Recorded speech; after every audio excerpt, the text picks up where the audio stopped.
పేరు ఉపేంద్ర రెడ్డి. ఎంత వేసినావు? మొత్తం 10 ఎకరాలు. 10 ఎకరాలు. మరి ఎట్లా ఉన్నాయి, నీళ్ళు అందుతున్నాయా 10 ఎకరాలకు? 10 ఎకరాలల్లో 5 ఎకరాలు రోజు మడికి తిప్పుతున్నాం. 5 ఎకరాలు పోయింది అసలే, పొట్టకొచ్చి ఈయన దశలో ఎండిపోయింది. ఎకరానికి వచ్చేసి 35,000 నుంచి 40,000 పెట్టుబడి పెట్టినాం. మీదేనా?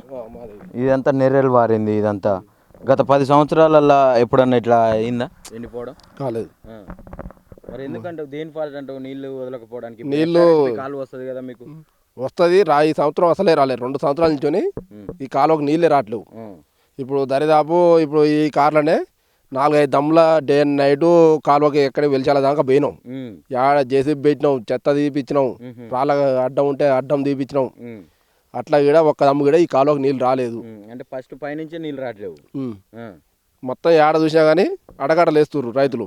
అడగట్టలు మొత్తం తీసుకుంటా వచ్చినా కానీ నీళ్ళు ఈ దాకా రావట్లేవు అని మేము ఇక్కడ కాలువ కాడ 2 దమ్ముల ధర్నా చేసినాం. సూర్యాపేట పోయి ఆడ ఇరిగేషన్ ఆఫీసులో ఆడ ధర్నా చేసి ఆడ లెటర్ ఇచ్చినాం. కలెక్టర్ ఆఫీస్ కాడ పోయి లెటర్ ఇచ్చినాం.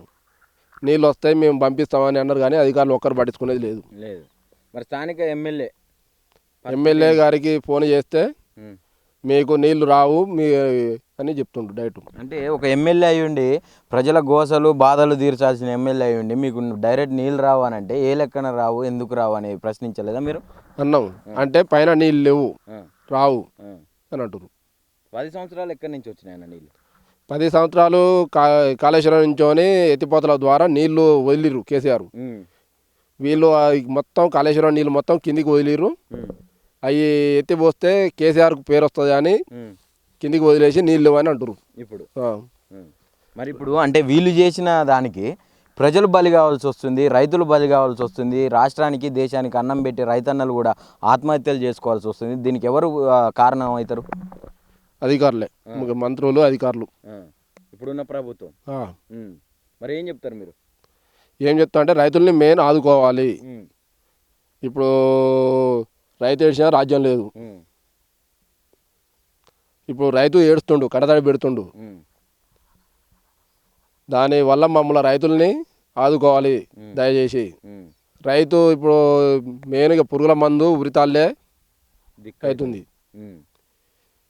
17 నెలల్లో ఇప్పుడు 17 సంవత్సరాలు వెనకబడేసినట్టు చేసిరు మమ్మల్ని రైతుల్ని.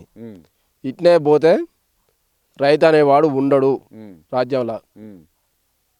దయచేసి మమ్మల్ని ఆదుకోవాలని కోరుతున్నాం రేవంత్ రెడ్డిని. రైట్. ఇప్పుడు ప్రజెంట్ తుంగతుర్తి నియోజకవర్గం నూతన్కల్ గ్రామంలో ఉన్నాం. అంటే ఇక్కడ ఉన్నటువంటి పంటలు మొత్తం కూడా పూర్తిగా ఎండిపోయి 90% ఎండిపోయిన పంటలే కనపడుతున్నాయి. ఎక్కడ చూసినా ఒకళ్ళొకళ్ళు ఒక్కొక్క రైతు 10 ఎకరాలు, 9 ఎకరాలు, 8 ఎకరాలు ఇట్లా ఉన్న ఎకరాలు అన్నీ కూడా వ్యవసాయం మీదనే ఆధారపడి రైతులు బ్రతుకుతున్నారు. ఇక్కడ ఉన్నటువంటి వాళ్ళందరూ కూడా భూమి ఎంత భూమి ఉంటే అంత మొత్తం కూడా వరి నాట్లేసి ఈ వ్యవసాయం చేసిన పరిస్థితి. కానీ ఒక్క ఎకరం కూడా కనీసం సంతృప్తిగా పండించడం అనే ఆశ కూడా రైతుల కళ్ళలో కనిపించట్లేదు. పక్కన చూడొచ్చు అంటే రైతులు కంటతడి పెట్టే పరిస్థితికి మళ్ళీ మన తెలంగాణ దిగజారిపోయిందని చెప్పొచ్చు. ఇప్పుడు ఇక్కడ చూడొచ్చు, ఇక్కడ నెర్రెలు మళ్ళా గతంలో ఎట్లా ఉంటుండే, ఏ నీళ్ళ కోసం, ఏ భూమి కోసం, ఏ పంటల కోసం అయితే మనం కొట్లాడి తెలంగాణను తెచ్చుకున్నామో అదే భూములు, అదే పంటలు మొత్తం కూడా నెర్రెలు వారిపోయినాయి నీళ్లు లేక. పక్కనే ఎస్ఆర్ఎస్పి కాల్వ 69D అది పారుతూ ఉంటుంది. ఇగో ఈ పక్కనే ఎస్ఆర్ఎస్పి కాల్వ ఉంటుంది, అది కూడా చూపిస్తాం మీకు. అక్కడ దాని పక్కన ఉన్నటువంటి పొలాలే, దానికి ఒడ్డునున్నటువంటి పొలాలే ఈరోజు ఎండిపోయి మొత్తం కూడా పశువుల పాలు, మేకల పాలు, గొర్రెల పాలు అయిన పరిస్థితి చూస్తూ ఉన్నాం. మరి ఇట్లాంటి పరిస్థితి ఎందుకు వచ్చింది తెలంగాణలో, మమ్మల్ని ఎందుకు పట్టించుకోవట్లేరు అని చెప్పి కూడా ఇక్కడ ఉన్నటువంటి రైతులందరూ ఆగ్రహం వ్యక్తం చేస్తూ ఉన్నారు.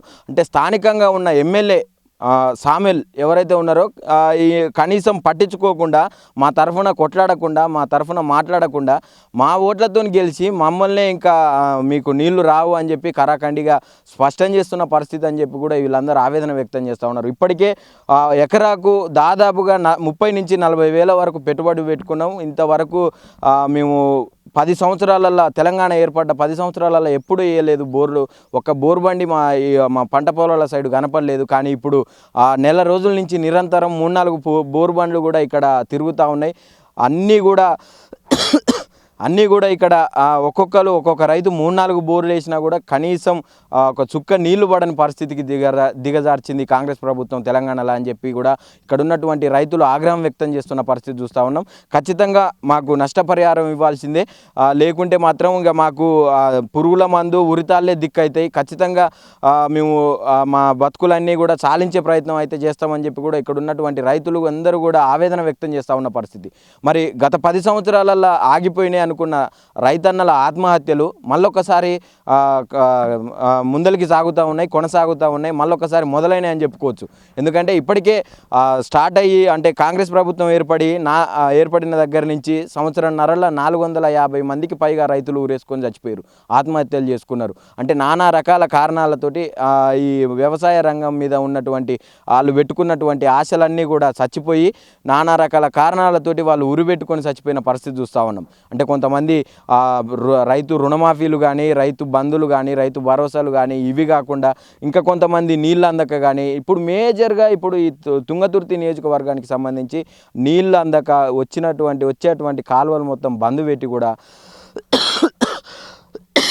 ఇక్కడ ఉన్నటువంటి రైతులని ప్రభుత్వం అయితే ఖచ్చితంగా ఇబ్బంది పెడుతుందని చెప్పుకోవచ్చు. ఎందుకంటే వచ్చేటటువంటి నీళ్లు, కాళేశ్వరం నుంచి వచ్చేటటువంటి నీళ్లు ఏవైతే ఉన్నాయో అవన్నీ కిందికి వదిలేసి అంటే పైకి ఎత్తిపోస్తే ఎక్కడ రైతులకు పంటలు పండి ఎక్కడ తెలంగాణకు పేరు వచ్చి ఈ నీళ్లు అంటే కేసీఆర్ గారి అధ్యక్షతన కట్టినరు కాబట్టి, కేసీఆర్ గారి ఉన్నప్పుడు కట్టిన కాళేశ్వరం కాబట్టి ఆయనకు ఎక్కడ పేరు వస్తుందో అని చెప్పి కూడా కాళేశ్వరం నీళ్ళని ఆపి మేడిగడ్డ కుంగిపోయిందని చెప్పి, పిల్లర్లు కుంగిపోయినాయి, మొత్తం డ్యామేజ్ అయింది ఆ ప్రాజెక్ట్ అంతా, దానికి భవిష్యత్తు లేదని చెప్పి నానా రకాల ఉదాహరణలు చూపెట్టి నీళ్లు బంద్ చేసే ప్రయత్నం చేసింది. దానివల్లనే మా పొలాలన్నీ కూడా ఎండిపోతున్నాయని చెప్పి కూడా ఇక్కడ ఉన్నటువంటి రైతులందరూ స్పష్టం చేస్తూ ఉన్న పరిస్థితి. ఖచ్చితంగా మమ్మల్ని ఆదుకోవాలి, ప్రభుత్వం స్పందించాలి. మేము అనేక సార్లు ఇక్కడ ఉన్నటువంటి స్థానికంగా ఈ కాలువ దగ్గరికి పోయి ధర్నాలు చేసినాం 2-3 సార్లు. దాని తర్వాత సూర్యాపేటలో ఉన్నటువంటి ఇరిగేషన్ డిపార్ట్మెంట్ ఆ ఇరిగేషన్ ఆఫీస్ ఏదైతే ఉందో దాని ముందర కూడా ధర్నాలు చేసినాం, కలెక్టర్ దగ్గరికి కూడా పోయినాం, వినతి పత్రాలు అందించినాం. కానీ ఎవరు కూడా ఇంతవరకు మా పట్ల స్పందించలేదు, మా సమస్యలు అయితే పరిష్కరించలేదు అని చెప్పి కూడా ఇక్కడ ఉన్నటువంటి రైతులు చెప్తా ఉన్నారు. ఇదే కాకుండా చాలా వరకు అంటే ఇక్కడ 90% ఈ ఊరికి సంబంధించి ప్రతి ఒక్కరు కూడా వ్యవసాయం మీదనే ఆధారపడి బతుకుతూ ఉన్నారు. అట్లాంటి ఊరు ఇక్కడ దాదాపుగా ఒక 1000-1200 ఈ చుట్టుపక్కల 1000-1200 ఎకరాలు వరి వేస్తే ఇప్పటి వరకు 900-1000 దాకా మొత్తం ఎండిపోయినాయని చెప్పి ఇక్కడ ఉన్నటువంటి రైతులు అంచనా వేస్తున్నారు. కానీ ఖచ్చితంగా ప్రభుత్వం మాత్రం దీనికి స్పందించి వెంటనే వీళ్ళకు నష్టపరిహారం చెల్లించి అలాగే కాలువని వదలాలని చెప్పి కూడా వీళ్ళు డిమాండ్ చేస్తూ ఉన్నారు.